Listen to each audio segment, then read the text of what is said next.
Hey, welcome back to another Shakuhachi review. Today we're going to be going over a 17th, or what would that be? In 18th century, because in the 1700s, in 18th century Shakuhachi, and it might be, it's kind of hard to tell with the Utaguchi. Utaguchi is kind of crudely made, but it's I'm not sure what style it is. It did have a honko at one point, on it, but I don't think anybody can make that out at this point. People can guess, but I have no idea on the honko. The interesting thing about the Edo period flutes is the hole size being much smaller. It's also towari tuning, so all the holes are equally spread out. The repairs that are done on here, which the crack was done on is on the back. It had one that kind of hairline crack all the way through, almost up to the top there. These repairs were done in the Meiji period. This is a standard way of doing it, and that's what I've been told. It is a very, very thin and very, very light flute. Interestingly, like the top part here is very wide compared to the bottom hole. Bottom hole is very, very thin, and so natural coloration of over time, very, very beautiful. Has that kind of wabi-sabi sort of look to it, which is very nice. It's a 1/7, and the thing I like about the Edo period flutes, or like these Jinashi Edo period flutes, is that you don't know where the sound is coming from. Like, not when you're playing it, of course you know where the sound is coming from, but if you hear somebody else play it, it's not so direct, coming from the person. It just comes from over there and sound comes from over there. It's almost mysterious where you can't pinpoint where the sound is coming from on a flute like this.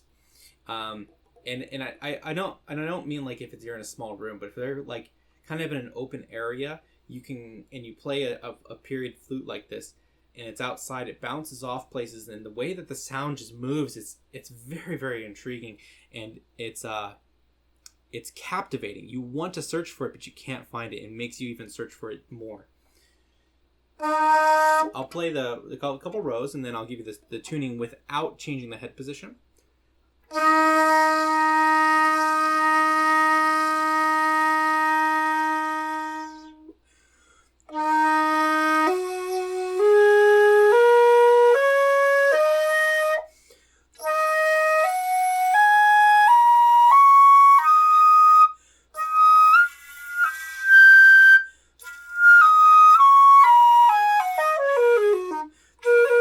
So the chi is sharp. So that's the traditional towari tuning, of the chi will be sharp, and the su is a little bit flat. You know what's next. Now we're going to play Itsuki no Komori Yuta.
You get the sense of the softness, right? You get the sense of that it's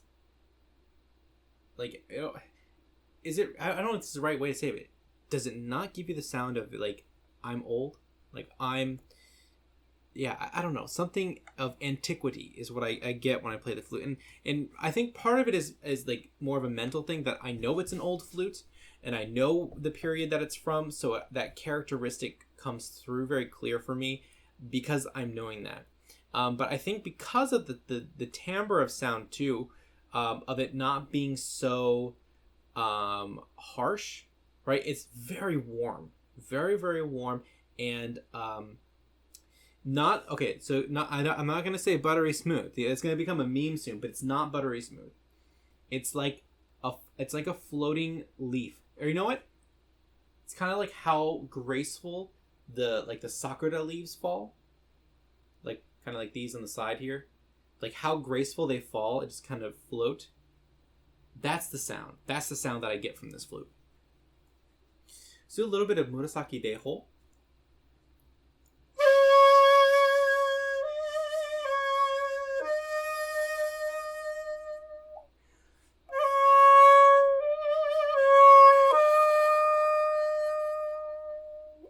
Pausing right there. Do you hear the difference between that, like the color of the E in the row, where it sounds like D O.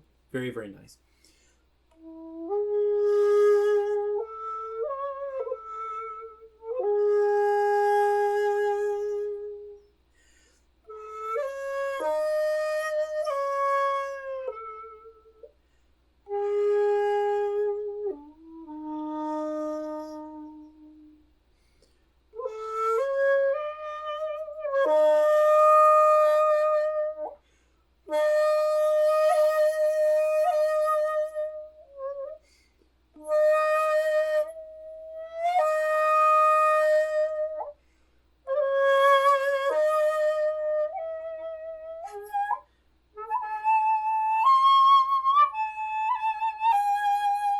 And like as I'm playing it, I just get like lost in the sound, where I can just keep going and going and going and not take a break with playing this flute, because I don't know, it's got like this magical tone to it. And I've used it a couple times for performances. Like I did it for I think in my 2018 tour, I played this flute and I played this piece throughout Japan and throughout America. And I usually did it as the opening piece, just to give a sense of the sound of what an old flute sounds like. What an actual, if you play a performance in a hall, what does it feel like to play this flute right in front of somebody else? And it's really, I don't know, the words can't describe how different the sound is from this flute, like Edo period, to a modern flute. I almost want to say that they are completely different instruments. But this is a real Edo flute, and what they sound like, an absolute pleasure to play. So, see you guys next time for another flute.